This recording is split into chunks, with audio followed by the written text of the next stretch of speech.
Yes. There we go. Okay. I want you to Hey, know everybody. Thank you for coming tonight. I was clapping Feels for so you, intimate. but this mic picks up everything, so I had to stop.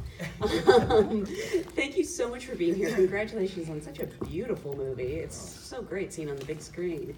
Well, we have someone as accomplished as you. I always like to start by asking, what was your first job in the business? The first time you felt you could call yourself an actor? First job where I felt like I call myself, I don't know if I felt like I call myself an actor, but my first job was at the Alley Theater in Houston. Wait, someone from there? Oh. Or just Houston? Okay, I love it. Doing Streetcar Named Desire when I was 17. Who were you? I was the understudy for the young collector. I couldn't be the regular because I was a little underage, so I could only do certain shows. Okay, I didn't know if this was a situation like, because we did it in high school and we had a 16-year-old Stanley Kowalski. No, I was not quite ready for Stanley at 17 in a professional theater, but it was my first real gig. You could do it now, though. Yeah? Have you ever thought about it? Sure, why not? I'd love to do some Tennessee Williams. So that brings us, of course, all these years later to Walking Out. How did this film find its way to you? I mean, you're kind of known for playing rather sophisticated characters, and this is really a 180. You know, really, honestly, it's a testament to Brunson Green, who's one of the producers, is here tonight. Where is he? Is he doing fine? He's here, so we have a lot of our crew here tonight. Oh, you're kidding! Hi, everybody. But maybe producers, I shouldn't say a lot of our crew, but yeah, so he called me. I was doing a press tour for a movie, and I'll never forget, I was in the back of a car going up the East Side Highway in Manhattan, and he said, I have this project I want you to take a look at. And I read it, and the script was so beautiful, and I just couldn't believe it. I was scared by it.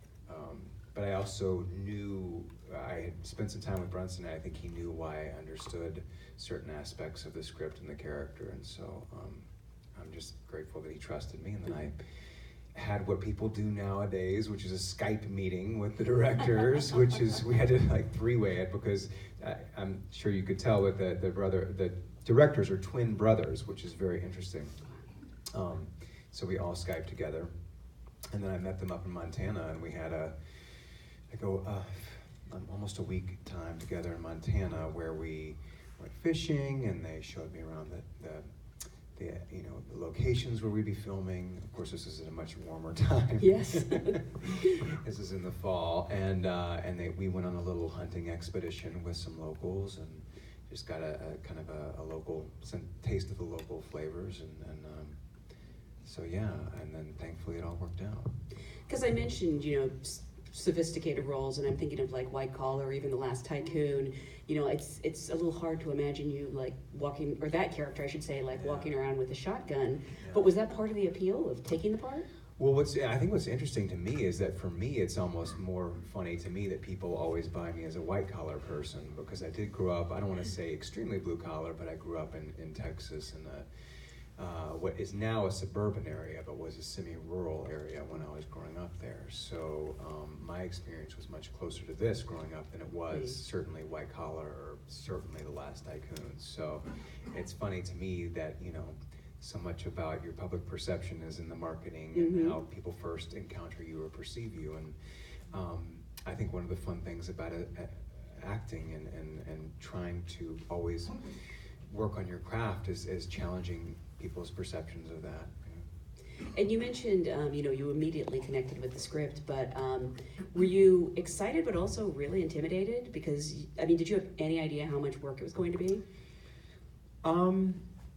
Yeah, I think I had a sense of how much work it was going to be, because at the time I had done some independent films that, you'd have to film very quickly, and I knew it was going to be a very immersive experience, which is what I always love, especially if you only have a certain amount of time. And but I was terrified. Yeah, my first impulse was to say no, not because I didn't love the material, but I was blown away by the material, but because I was so terrified of the responsibility of the material and to live up to their script and David Quammen's short story. So yeah, I was really scared, and then thankfully I had people in my life who were smart enough to smack some sense into me and say, you're a fool if you pass this up. And I actually filmed half of this movie, the first half, while I was in the middle of doing American Horror Story. You're kidding. So I was flying from LA. I flew like straight from set in LA to Montana, and was going from, you know, playing Lady Gaga's Vampire Lover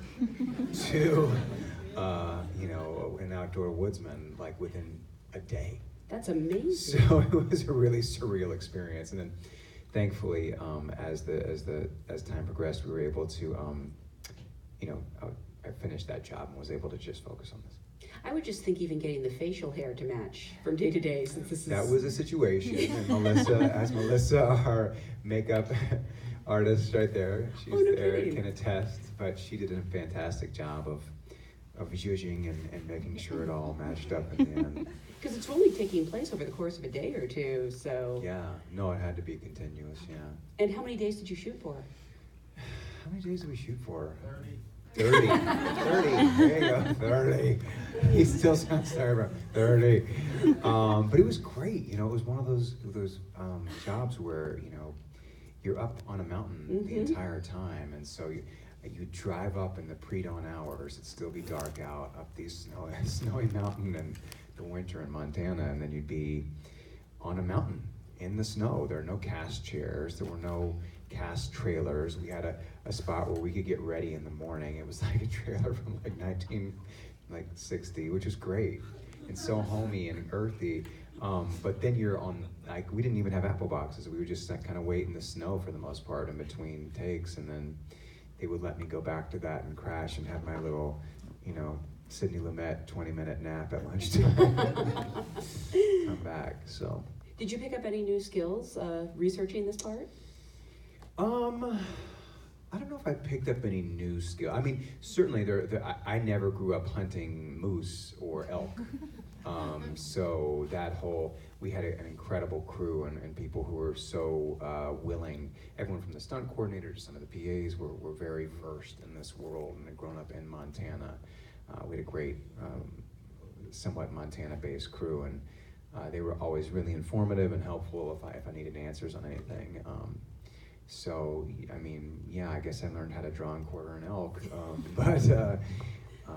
yeah, I think it was more about, I think what I learned was a little bit, not so much about outdoorsmanship, but the fact that, you know, sometimes in our effort to connect and communicate with people, it's really the circumstances that we can't foresee and the circumstances that we get backed into that really define us and allow space for those teachable moments to really happen. That's when the real teaching and the real passing on and connection between two people happens. I want to talk about the actor who plays your son, Josh Wiggins. He's phenomenal. Phenomenal. He's not here, but we'll pass along the applause. No, he's... Yeah, I will pass on for you. And you, I do it every day for him. He was actually already cast when you signed on, right? Yes, he was. Yeah. Did you guys meet and like? No. What was crazy is that nobody knew is that we were from the same small town in Texas.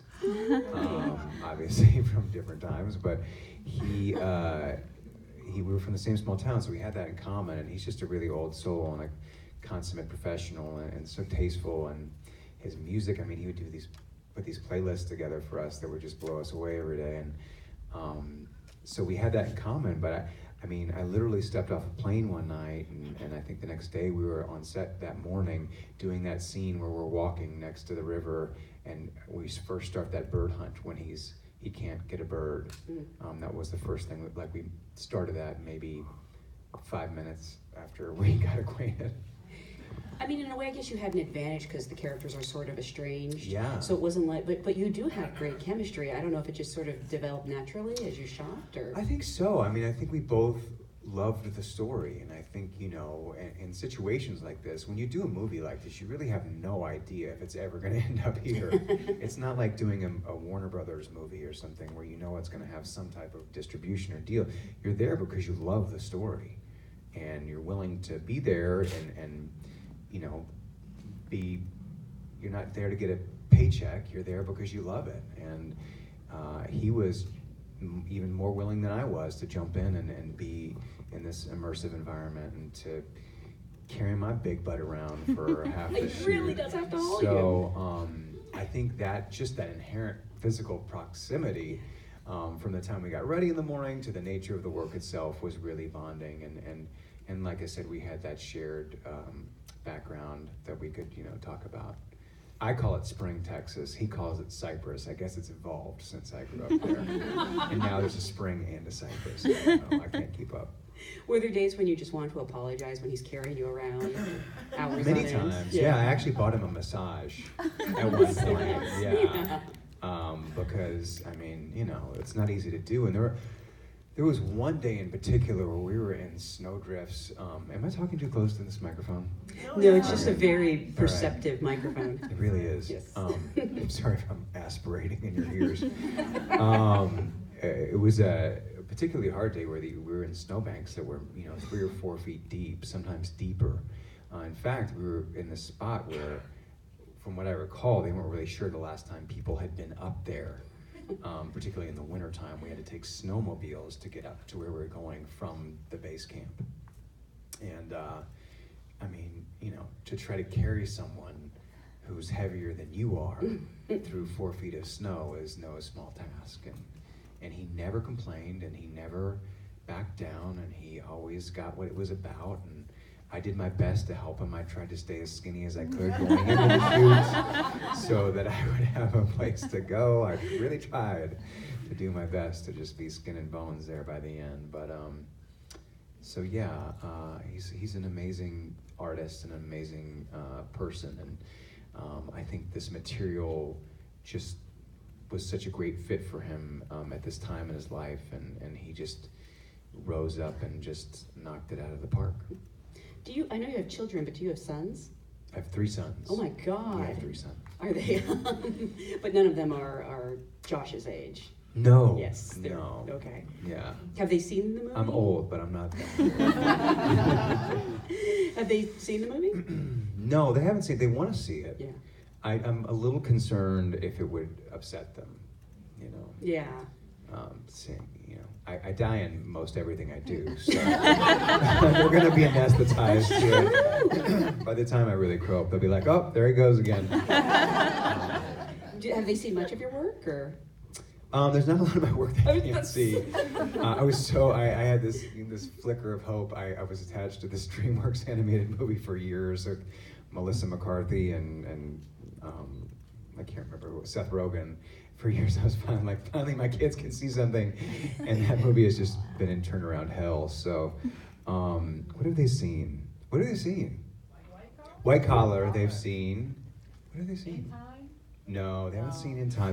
They're just getting to this place now where they've figured out how to get onto iTunes and watch previews and things. Yeah. So, unfortunately, they figured out how to watch the preview for Magic Mike.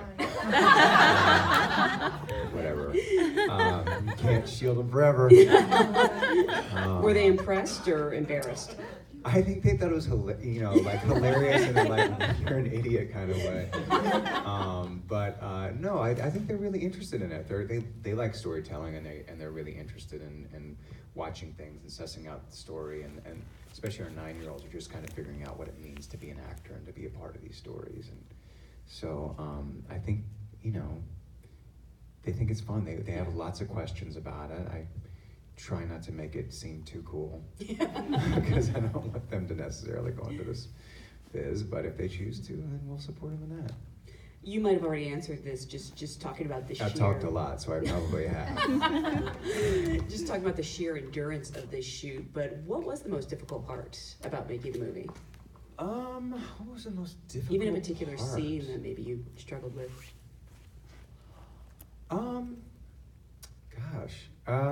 It was one of those things where the story just kind of took on a life of its own, and we shot it somewhat sequentially. So, I wondered about that. it's not that you don't have any homework as an actor, but so much of the work was there. It rose up to support you as you were there. It was really experiential in that way, and it wasn't a big crew, and it wasn't a lot of people around. So, it kind of just felt like you were in this world, and then you were stopping for 5 minutes or 10 minutes while they figured something else out, and then you jumped back in. So I guess it kind of rose and fell with the circumstances of the movie. But I don't know. I don't know if anything felt hard or easy necessarily. It was all just part of the same process.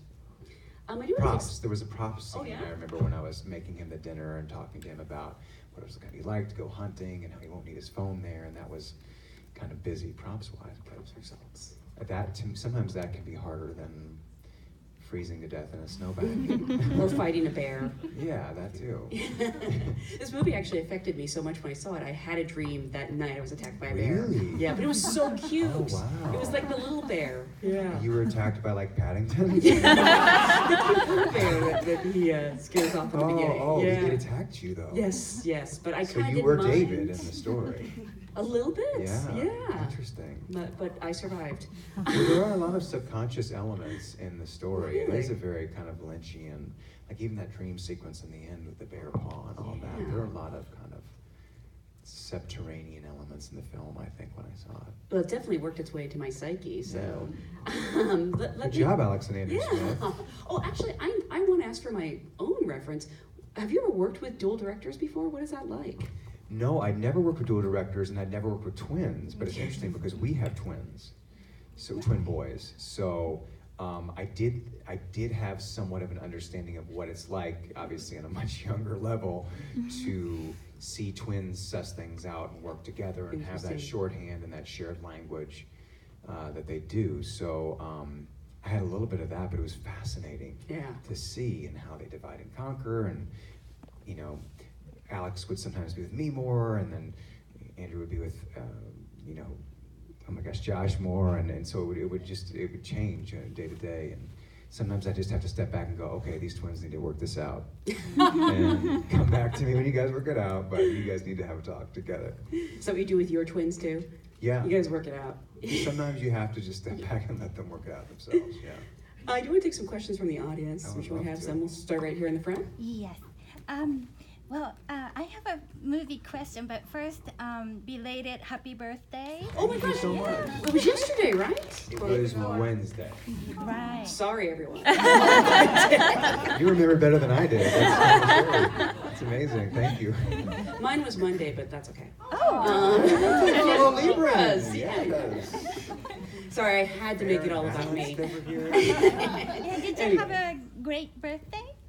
I was on set all day, but I did. I woke up with Simon and the kids, and we had a great time. They gave me like a little party at the crack of dawn before I went to set, and then the crew brought out a cake for me, so I like bookended my day with cake, which was pretty great. Okay. But yeah, it was nice to be anesthetized to the onslaught of time by being at work. Well, It was a big one. That's right. That would have been my guess. My 12th, 28th. and yes, having kids, did it influence your performance for this Having film? kids. Yes and no. I mean, I don't know. I mean, part of our job is to use our imagination and to be in whatever circumstances we're in. So I'm sure on deeper levels it did, but it wasn't like I was trying to think of our kids when I was thinking of David, because those circumstances were so specific to those characters. Right. What was interesting is it was more drawing on my father, because he's such an outdoorsman and very, I mean, he's not off the grid or anything like that, but he has a lot of similarities to Cal, so it was more tapping into going that way than that way. So it was sort of metaphysical that way. Is your father still with us? Yes, Has he seen the movie? he did, Oh, and he really? saw himself. And it was, I think it was really kind of, it rattled him. Yeah. It was at South by Southwest, thankfully, and so my whole family got to see it. My grandma came on her 87th birthday and walked her first red carpet, and saw the movie and loved it. And but my dad called me after. He's like, "Saw a lot of myself up there. It was kind of weird." I was like, "Sorry, Dad, just between you and me." He's like, we okay? Yeah, no, it was good. I mean, I think our life is part of our work, and if you're not bringing something from that into your work, then you might not, I think you probably should be at some level. We had one right there in the middle. Yes, you, sir. Yeah, you. While your characters were eating baby bear sushi, what were you eating? I think it was some kind of steak tartare or raw steak or something. Ugh, almost worse. Yeah, I think that's what it was. I was so cold. Like, I remember when Josh had to spit the grouse in my mouth, which I think was grouse or something, I can't remember. But I was like, oh, you know, it's a really intimate thing to have to do to another person, to like chew up their food and then spit it in someone else's mouth and have them chew it and then swallow it. But I was like, oh, it's warm. At least it's warm. Good one right here. Hi, Matt. Hi, how are you? Good. How are you? My favorite scene was when the deer comes up and like says hi to you, and I just wanted to ask, like, what was that day like shooting with the deer? And how'd you get the deer to do that? That was a really surreal. Tell me if I'm missing any details, you guys. But it was one of those things. Where like, okay, we found someone who there's a domesticated-ish deer who comes to the yard in the morning sometimes. So we're just gonna go out there in the morning and put you out by the tree where your character will be, and then hope that the deer approaches you. Did we put something on my face? Salt or something? Oh. I think we put salt on my face. And we just kind of hoped and prayed that this deer would come up to, random, wild, but slightly domesticated deer would come up to my face. And thankfully she did. She was really curious. Yeah. And the people, Montanans are really amazing people, and they're really humble. And we're just like, yeah, we think she might do it. And so I sat out there, and it wasn't too long before she did. It was maybe 15, 20 minutes. Yeah, she went and saw the cameras, and I had to basically hold it there, but it's really kind of this emotional beat for the character, so I was just kind of like having to stay at like right on the precipice of something until this deer came up and licked me. And I think she did it, I just shoot it twice, or once. It was really once. One usable. Spoken like a true producer. We had a question down here? Oh, yeah, actually, I have to thank you for something. This is my next favorite thing next to Normal Heart that you've done. Oh, thank you so And much. I had a friend that was very much like Felix Turner. Oh, wow. I lost a lot of people at that time, but he was sorry. the same, really beautiful, really smart, really lovely, and he had KS, and he threw himself a going away party 2 days before he died, or 2 weeks before he died. And it's hard to try to explain to people what the shock is like, because you embodied that. You gave people a chance to know what that is like, to see that kind of metamorphosis. And for 5 years, I've wanted to thank you for that. And so I don't have a question. I just wanted to Thank you so much for sharing that. I really appreciate that. thank you so much. It means a lot to me. That was a very special project to be a part of, and I felt very lucky. I would have been happy to, carry a tray in a restaurant in the background. It was gorgeous work, and it felt like more like a service than it was like. I hoped to. I thought that was a responsibility I felt in that role, because I started working in the theater pretty young, and it was still pre-AZT and all that. So I saw, a little bit of a later version of some of those things go down. But it's just a special one to be a part of, because there are stories like that I get to share with people a lot. So thank you. Thank you, really, thank you. Someone over here? Yes. Yeah, any real life injuries that happen on set? Ooh, real life injuries. No one got sick. I don't think anyone. That shocks me. I don't think anyone got sick, did they? I was drinking like bone broth every day. Because they sold it at the local coffee shop. Really? But they were like, "This will keep you warm," and it really did. Were there any injuries? I don't think there were any injuries. I mean, other than Josh being sore from carrying me. I don't think there were any. I mean, and we had like natural anti-inflammatory snow all around us, so like he just had to sit down for a minute and he was fine. We're getting into flu season. Is bone broth the solution? I'm gonna put it out there right now. Just drink you some bone broth and you'll be fine. I don't know. It helped us. It helped us stay warm. I'm gonna look into that. I think we have time for one more. Sure, right here.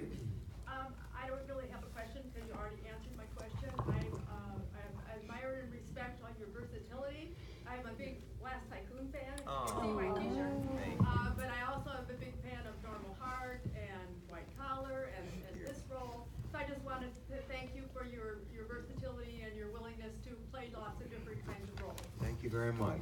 Can we sing to him? Happy Oh. birthday? Would you guys be up for that? I really want to, but I'm a terrible singer. Will you guys help me? Anybody want a microphone? 1, 2, 3. Happy birthday to you. Happy birthday to you. Happy birthday, dear Matt. Happy birthday to you. I'm sorry I sounded terrible. That will probably never happen again. Sung to by a theater full of people, so thank you. Of course, Appreciate no, that. thank you. Thank you so much for being Thank here. you very Please much let for everyone know hosting the this. movie is in theaters now. Thank you. Spread the word. Thank All right, you. yes, please Thank spread the you, word guys. if you can. Every movie needs your love.